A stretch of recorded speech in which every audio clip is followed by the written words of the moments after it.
On October 21st, IBJ unveils the 2025 Women of Influence. Join us to celebrate Indy's most inspiring leaders and hear the powerful stories behind their success. Don't miss this moment. Register now at ibj.com/influence2025.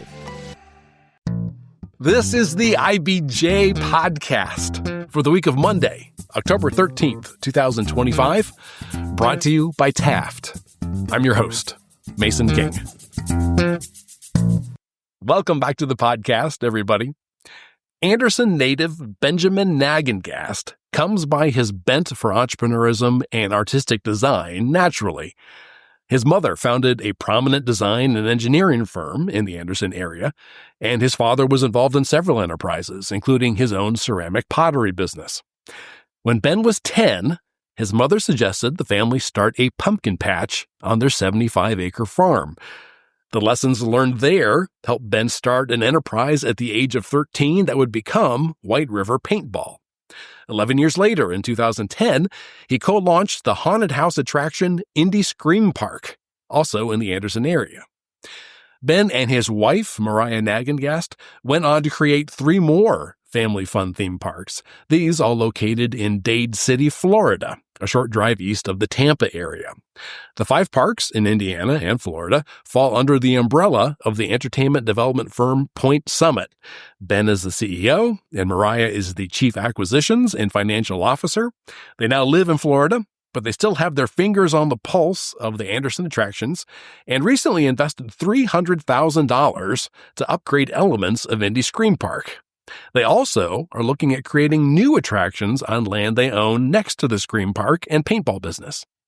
Ben and Mariah are our guests this week as we head into the heart of Halloween season. I was keenly interested to look behind the proverbial veil of cobwebs and learn what it takes to operate a sprawling fear factory. The Scream Park is a serious seasonal business requiring nearly 200 employees on a busy night to create a sense of impending doom, but not danger. Here's our conversation. It's my pleasure to welcome to the podcast Benjamin Nagengast, founder and CEO of Point Summit, and Mariah Nagengast, Chief Acquisitions and Financial Officer. Thanks for making time today to talk, guys. Thank you very much. Thanks for having us here. Let's just start by establishing where everybody is. I am in the IBJ podcast studio in downtown Indianapolis. Where are you guys? We are in Florida. We have our headquarters down here, and we operate from an office here in Largo, Florida. Okay. This is a little unusual. I'm sorry if it's too invasive. I will ask you the cocktail party question. How did you guys meet?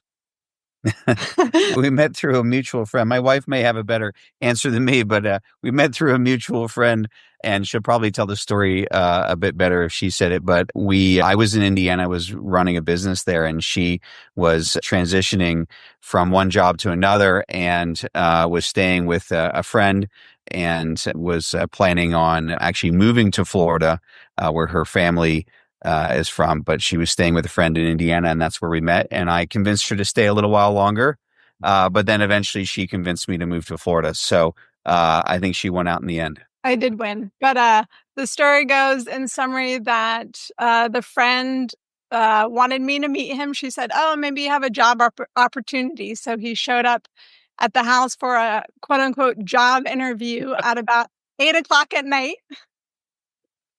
And took me out for a job interview at a nice restaurant. And little did I know the job interview wasn't necessarily so much about work as it was about a relationship. So one thing kind of led to the next, and he kind of said, "Hey, this is what I want to do. This is where I'm going. Do you want to join me?" And so things escalated from there. And now it's been about 17 years of working and 14 years of marriage and 3 kids later. Oh my goodness. Yes. So there really was a job. I mean, it wasn't a complete smokescreen. No, I mean, he was being truthful about it. So in a way. All right. We're going to talk about Benjamin's early experiences as an entrepreneur in a couple of minutes. I was curious to know, Mariah, whether your parents were entrepreneurial or if they did anything to pique your interest in entrepreneurism. It's a great question. My dad is a Marine, tried and true. He was in the Vietnam War, so he kind of raised us with a very good work ethic. The entrepreneurial spirit, I'd probably say, is really a lot of my husband. I've learned a lot working in that industry. It's over the years, but so I'd probably say the work ethic in terms of like the determinism, the persistence, the willingness to endure even after failure, I did get as an inspiration from my dad. Yep. And did you grow up in Florida? Is that right? Yes. Okay. And then how did you end up in Indiana? So I was transitioning. I was on the West Coast for about 10 years, and I was simply just visiting my friend passing through in the Mideast. I was kind of making my way back down to Florida, and it was literally serendipitous. It was not an intended plan to stay in Indiana for a number of years with my now husband. But he honestly, with all his swagger, convinced me to stay. So this is not my predicted life path at that time. But, sometimes life throws things at you. You go in a completely different direction, but then it works out. Okay, great. Now, Benjamin, where did you grow up? I grew up in Anderson, Indiana, and I lived there until about 2011. I grew up there, went to school there, and started both White River Paintball, which is a paintball park still in existence in Anderson, Indiana, as well as Indy Scream Park. When we moved to Florida in 2011, we continued to operate and do continue to operate those parks. We travel up there. But we have a very good team up there, and we've centralized some of the finance and administrative, advertising, payroll functions here at a central location. And we've ended up adding 3 more businesses, 3 more parks in Florida as well. But we've got some more plans for Indiana in the future because we've got more land there that we haven't quite utilized. So we've got some different concepts we've been researching over the last few years. Oh, can you tell me anything more about what you think you might do? We found that we're very good at building seasonal holiday inspired events. We have a snow park in Florida. We have another Halloween event in Florida. Okay, you need to back up just for a second. Yeah. You have a snow park in Florida. A snow park in Florida. What is that? Snowcat Ridge. So we actually manufacture about 100 tons of snow a day, and it melts, and then we make more of it, and we just keep making lots of snow. And we have an outdoor ice skating rink. We have a snow tubing hill and a big snow play dome, and that operates from late November to the end of February in Florida, weather dependent, of course, but.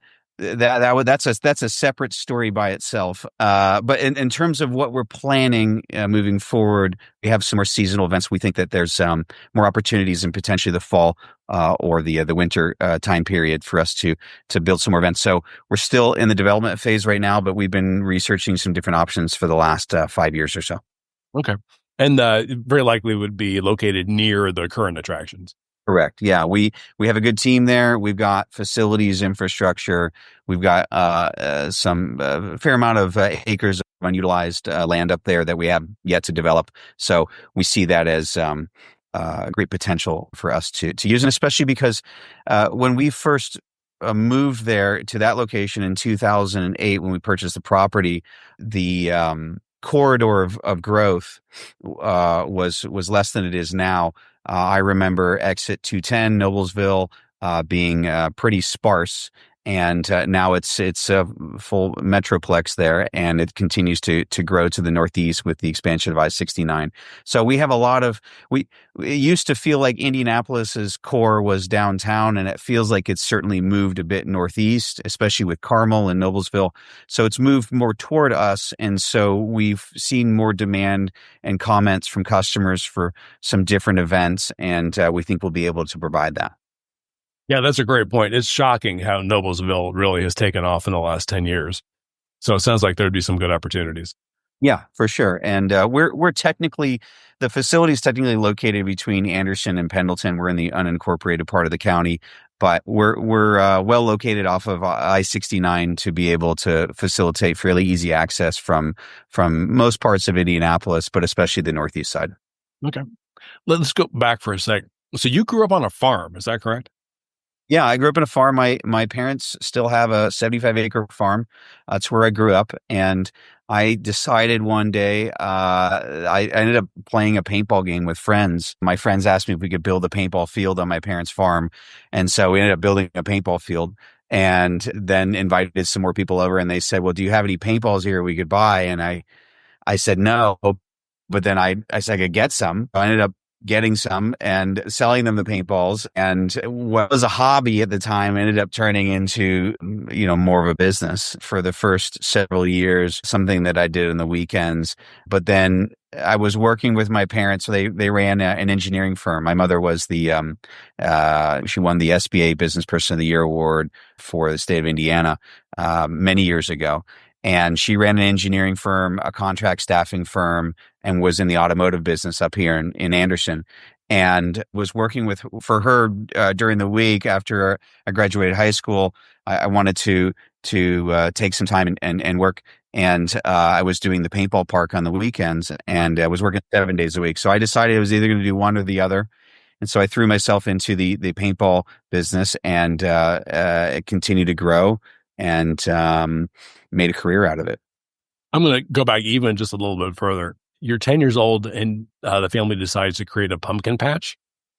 Yeah, so we had a farm, and my mother is a very entrepreneurial woman. My father is actually originally an artist. He's a ceramics artist, and he ran his own ceramics artist business for many years. He still has ceramics that he makes, and she decided it would be a very good learning experience for myself and my sister and some of my friends, and we ended up putting a pumpkin patch on my parents' property and then advertising that and learning all about it. I don't think it was a very big money-making activity, but we certainly learned a lot about business and the parts of business that are required in order to at least break even. Okay. And then, so when did you start, I guess maybe the best way to call it is like a paintball supply business? Yeah, so I started that as a hobby when I was 13 years old. It was just a hobby. I talked my parents into loaning me a little bit of money to buy some paintballs, ended up paying them back, and then they loaned me a little bit more money, and at the time it was a large sum of money. Nowadays, certainly for a 13-year-old, it was quite a sum of money. But I ended up writing a business plan, and again, it just continued to grow organically. There were a few points where I did have to start over. There were a few points where I learned some very hard lessons. But by the time I was 19 years old, I had at least enough experience to know what to do and what not to do, so that when I decided to continue it as a career full time, I had at least that experience to use. And I had built some connections in the industry. I think that's a very important part of my success. Is there were others in my industry that were willing to advise me and give me help and do it for free. I simply asked them, and they were in other metro areas, and they ended up providing me with some very valuable advice and assistance on how to price, how to advertise, how to organize the structure of the experience. And so those parts and pieces I was able to put together and build a successful enterprise. So about what point did it become full-time for you? It became full-time for me at about 19 years old. And at that point, we ended up benefiting from, ironically, from about 19 years old onward. We had the financial crashes in 2006, 2007. Those were rough years. For us, we ended up growing during that time period because we were able to provide economical family fun. And that's really been our business model, is to provide family fun. And even in Florida, we don't advertise to the tourist market. We advertise to the local market. We get tourists who come, but the local market is really our focus, and to build a loyal clientele, but keeping the experience economical. And at that time, people were not traveling to faraway destinations, spending thousands of dollars on a vacation. They wanted to stay local, save a bit of money, still take the kids somewhere. And we were able to cater to that need. And we've continued to cater to that need and still provide those types of experiences. So we ended up outgrowing the family farm in 2008. and we moved to our current property. We're still where we are today in the just south of Anderson, between Anderson and Pendleton. We've got 127 acres there. Okay, so you bought 127 acres in 2008. Yeah, 2008 with 27 acres. We ended up going through a whole zoning process, getting that approved, and we haven't fully developed the property. Use about half of it, but we have the full acreage available to us. Okay. Now, in about 2008, then Mariah enters the picture. And then, speaking of your job, what was your job? I think the very first thing I did was a party referee for paintball. So this is a world I had never probably heard of, nor would have been interested in being shot by paintballs, because it was just not my thing. I'd rather go get, a pedicure or do some shopping. But so I had to learn pretty much everything from paintballs. And once you delve into an industry, you realize it literally has its own lingo, its own people, its own culture. So it was kind of, I wouldn't say I was turned off by it, but I was like, okay, I had to be very open-minded, willing to experience it. But, at the same time, being a mother now, you would have 10-year-olds running up and, hey, I've been planning this party for 6 months, and, bachelors wanting to shoot or people wanting to shoot the bachelors, and, the satisfaction of taking someone you've been in an argument with out onto the field and shooting them with a paintball, it does have its, it has its moments. So, but the point being that was the very, very first job. And I think it was more about learning what we're doing. Yeah, you ended up transitioning pretty quickly to sales and doing the party bookings.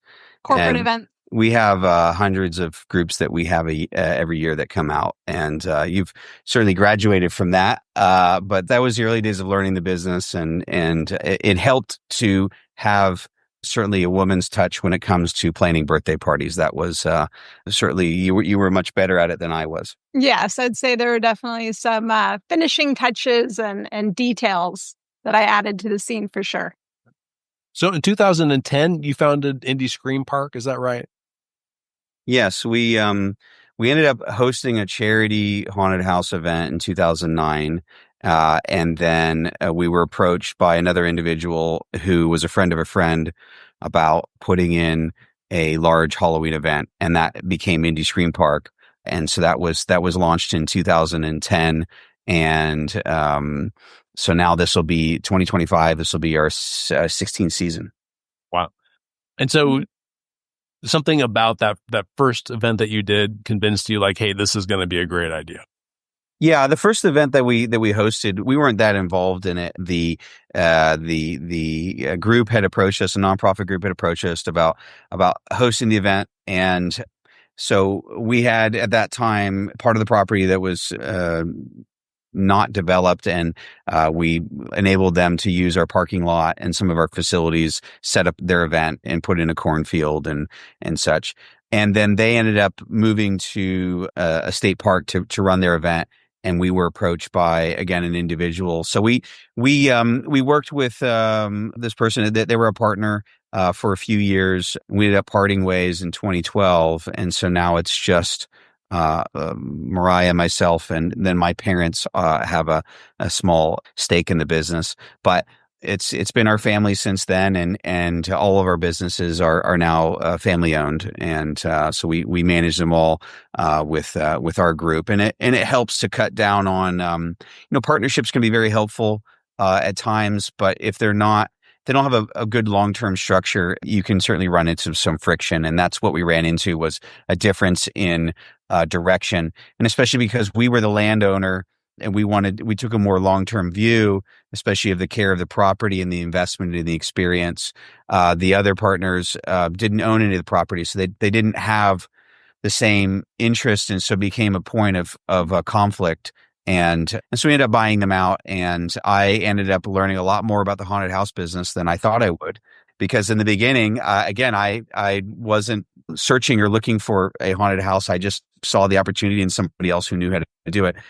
I ended up traveling around the country, and I think now I've probably visited something close to 100 different haunted attractions by now. but not all at the same time, of course, not the same year, but every year we go and we look at some more of them, and we like to see what else people are doing across the country. And there's some very, very unique attractions, and there's some attractions that do things that we could never do. But we get inspired, and then other people come to our attractions and they get inspired, and we've got a lot of friends in the industry, and we share different ideas. And so it's very driven by the theater industry and the movie industry in terms of the look and the props and all of that. But there certainly is there's a bit of a science to building a scare and building a haunted house and building each attraction. Our most recent attraction that we built, it was about $300,000 for what would be about, 3,000 square feet. It's about $100 a square foot to build. And we already had the building. So this is just the props and the sets and the scenes built inside of an existing building. And the builds have gotten more intricate, more complicated, more expensive over the years, but our guests have responded very positively to them. Okay, let's take a quick break so we can hear from our sponsor. This is the IBJ Podcast. Taft, today's modern law firm, with more than 800 attorneys in 8 primary Midwest markets and the District of Columbia, we provide solutions to the business issues facing middle market and emerging companies alike. We do this through a highly collaborative and inclusive team approach. Taft, the modern law firm. To learn more, visit taftlaw.com. Up your business news game with a subscription to the IBJ and Inside Indiana Business. For a limited time, try us out for just $1 a week for 8 weeks. Get started now at ibj.com/trial offer. All right, we're back with this week's edition of the IBJ Podcast and my conversation with Ben and Mariah Nagengast about the serious business of scaring patrons at Indy Scream Park. Is there something particularly attractive about this being very seasonal? Like, you just basically have about a 2-month period when you're operating. Is that good? Is that bad? Well, I'll let Mariah take that one. It depends on who you ask. Depends on what perspective you do. But I'd probably say it has its benefits in that it's a seasonal, so you're on with the customer interacting for the 2 months. But it definitely, from a financial perspective, we've had to get very smart because you're basically investing. And then to the point where I have told him many times, like, I think I'm going to quit. Like, this is too stressful of a job. I told him if he had any other CFO, they would have quit by now. But the point being, being there, being at the facility, and the seasonality of it, being able to enjoy it, the thrills and the shrieks. And I personally am not a haunt person normally. Like, that's not my go-to. I'm not obsessed with Halloween. I'd say more obsessed with Christmas. But seeing when it all comes together over many months and you have the team on site, and then we hire over 120 local people who now have jobs or part-time jobs. And so seeing all that come together does make it worth it. And yes, of course, the seasonality of it, it's a buy now in the sense that you're not going to get this any other time of the year. So if you want that Halloween, if you want that experience with your friends, your group, and feel the excitement and terror of it, then you'll go to Indy Scream Park. It's a lot like farming in that you work all year to get prepared for a harvest, and you really only make money during a short window of the year when you go to market in the fall. And the rest of the year, you're not selling tickets, you're not making money, you're building, you're preparing, you're spending money. We spend money about 10 months a year without any income, and then we have income about 2 months a year. Certainly with COVID and in Florida, we have hurricanes, which is a whole nother beast by itself. There's unpredictability to it. The weather plays a major factor. So for us, we take a long-term view, and occasionally we are battered by some of these different factors, but we will always maintain a conservative enough position that we're going to be around for as long as the guests continue to come through our doors. We're going to continue to operate. So this year's iteration of the Scream Park, you have invested $300,000 in a new feature. Yeah, the park. So we invested $300,000 in a new attraction. So an attraction they differ in size, but they're usually it's an experience that has a common theme and has a series of rooms and scenes with actors and different props and sets. This new attraction is clown themed. It's called Neon Nightmare 3D. So the customers actually put on 3D glasses and they're able to see different depths of different colors. They're called chroma depth 3D glasses. And the 3D attractions have always been quite popular. This one is a little bit different because we've integrated a lot of music and light and sound. And we've been doing research on a Christmas event down in Florida that will be a light show. And we'll be able to actually use some of that research sooner because we already had the data. So we put in a fairly intricate light show, and luckily we bought a lot of the lighting equipment before the tariffs kicked in. We would have bought them later. It would have been possibly prohibitively expensive. But we're dealing with theatrical level lighting, and we have a custom soundtrack. We don't buy anything off the shelf. We really like to have a unique experience that's really our own. And so, yeah, that attraction was about $300,000. And we also improved some of the infrastructure around the property as well, restrooms and seating and concessions and such. We're always looking for things to improve. And I think our guests appreciate the fact that we continue to invest in the facility, and they see that. And that's one of the reasons why they continue to come back. Can you get that $300,000 back in a year, or is that really a long-term investment? It's hard to say because when we invest $200,000 or $100,000 or $500,000, do you amortize that, or do you look at it at a cash basis? It's a good question. It depends on the season. We certainly do get it back. Otherwise, we wouldn't make the investment. There's some bigger ideas that we haven't been able to invest in because we'll never get a payback on them. Something that's millions of dollars. But for us to invest a few $100,000 in an attraction, we certainly do get a payback on that. And it does take some time, but we think that it's quite worth it. Again, we take a very long-term view on the businesses and the experience. When we've opened new businesses, we've gone literally years without making any profit, I should say, until eventually we're able to turn that corner and build a customer base. We know that as long as the customer is happy, they'll continue to come back, and that's why. That's the customer experience is what we chase. We continue to chase that customer experience because we know as long as the customer is happy, then they'll keep coming back. And I would rather make money in the future and be certain of that than to worry about making money every single fall or every single season. How many guests did you have last year? Yeah, so we don't disclose the exact customer numbers. It's kind of a closely guarded secret, but it is tens of thousands of guests that we host each year in between the two attractions, the paintball and Scream Park attraction. Okay. Yeah. What is the paintball season?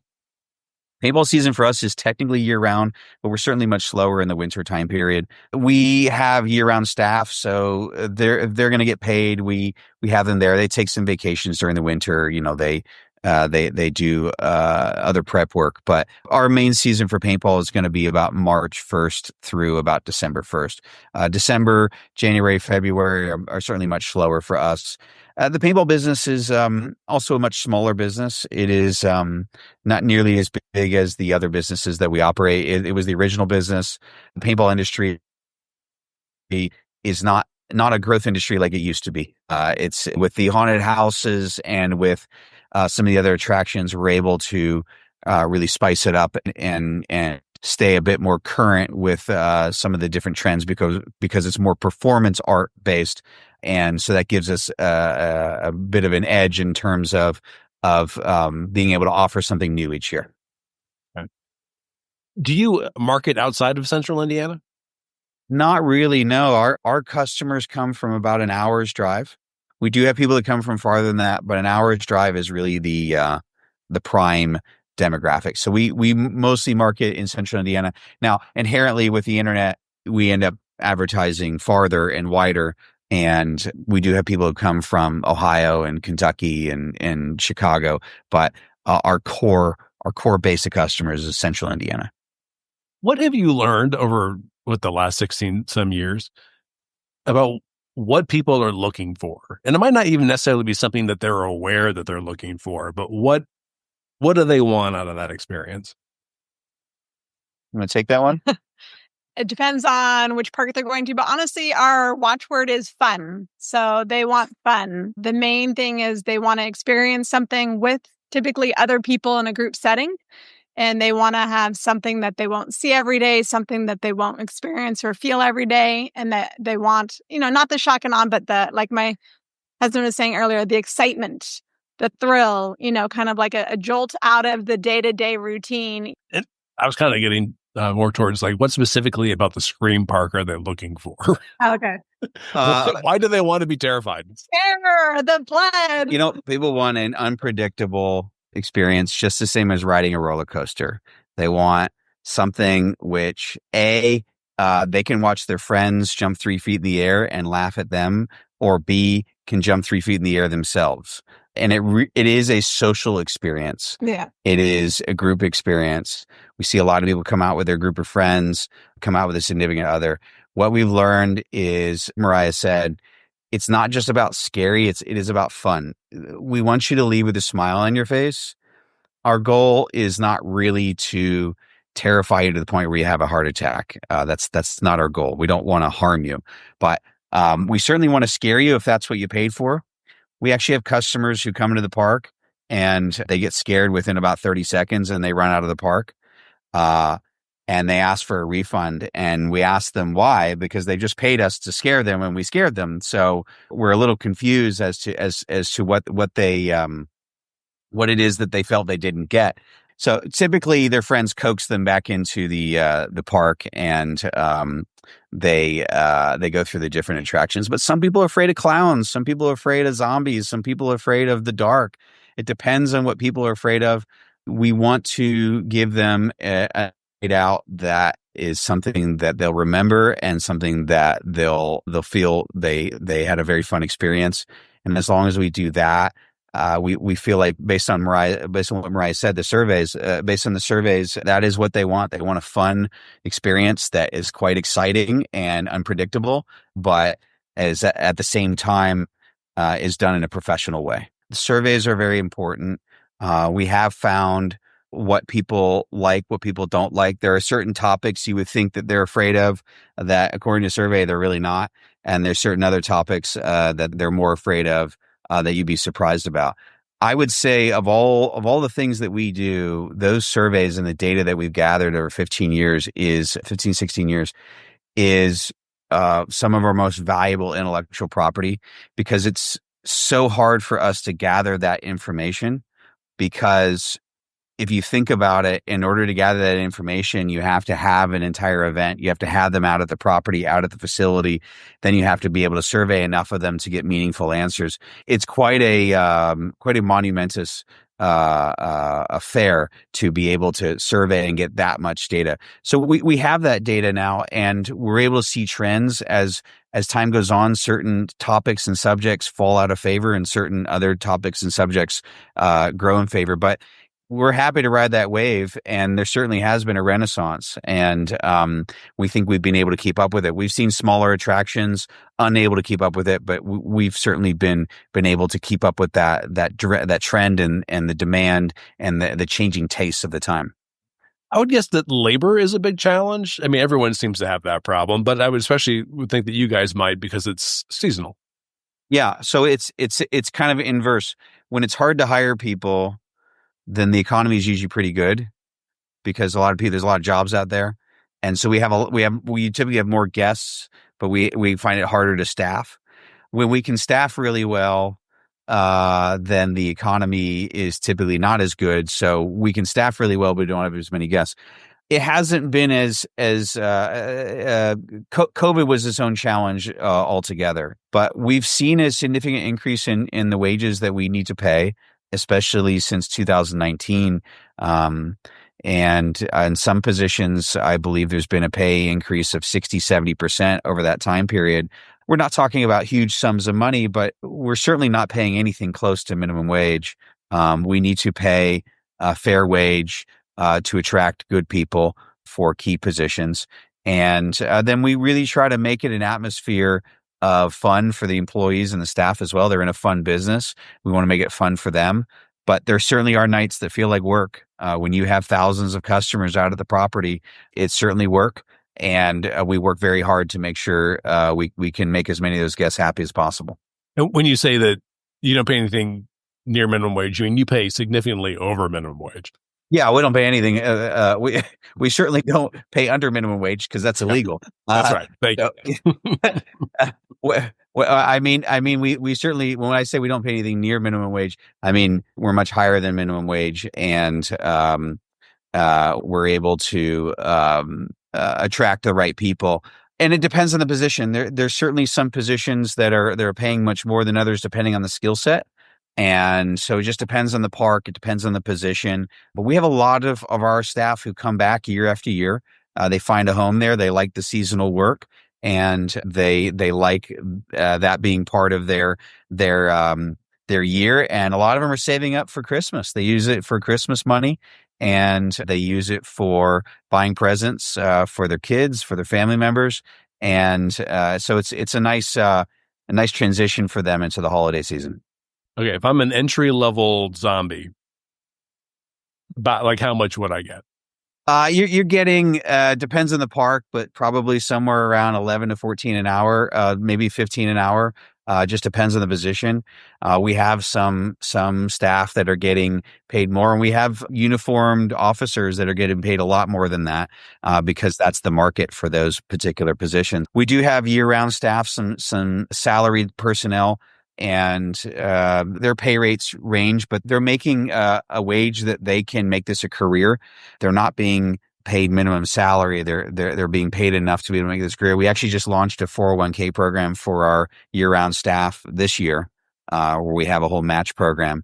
And so we've been able to leverage our stability and the different events that we're operating to be able to start to offer more of these benefits. And you say it takes about 120.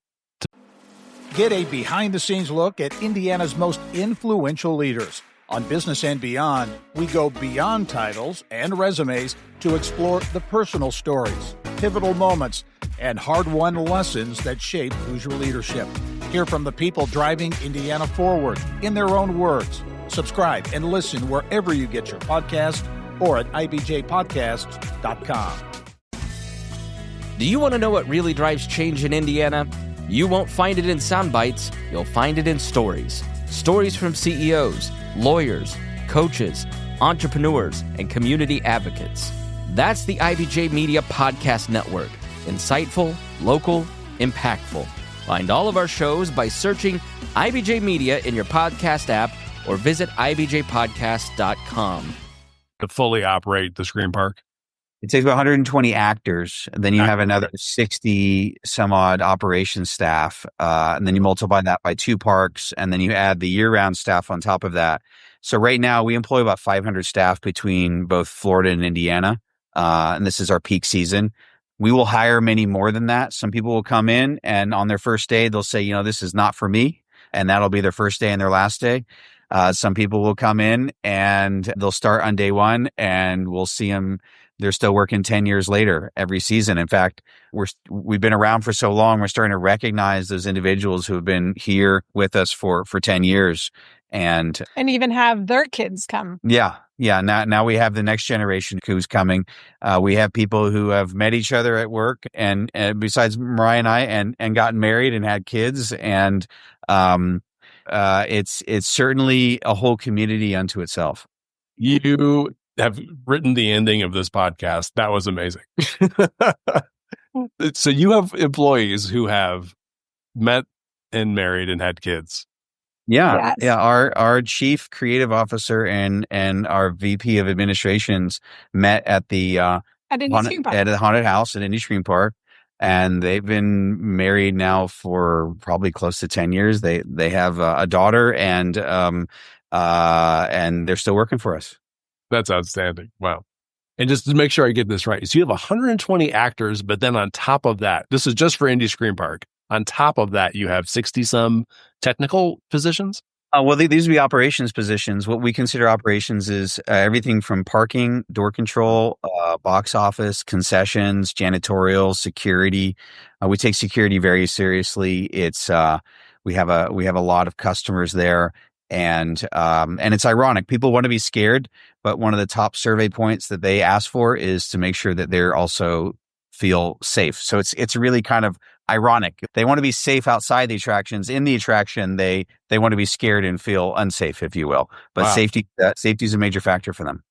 So if I go on Friday night, there'll be about 180 people making this happen for me.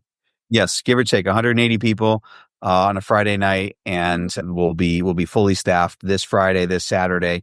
On some of the slower nights, we'll have a bit less operation staff, but actor wise, it's the same number of actors every night. We put on the same show, whether you're the only one at the park or you're one of thousands. It's that we try to make sure it's a consistent show every single night.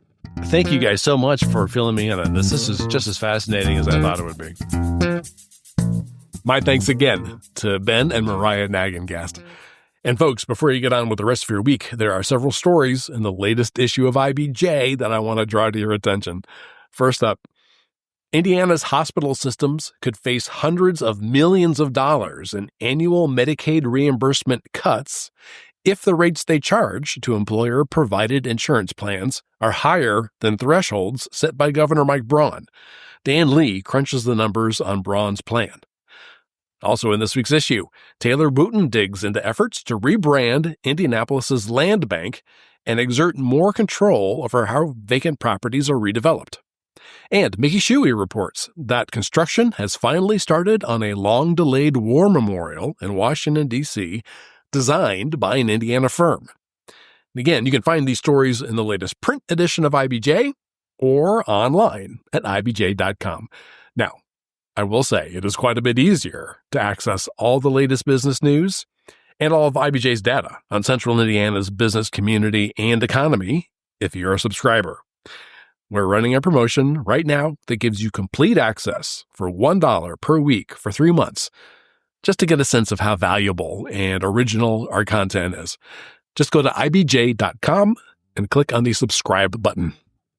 And thanks again for making time this week for the IBJ podcast. I'm Mason King. Hang in there, everybody. We'll be back again next week.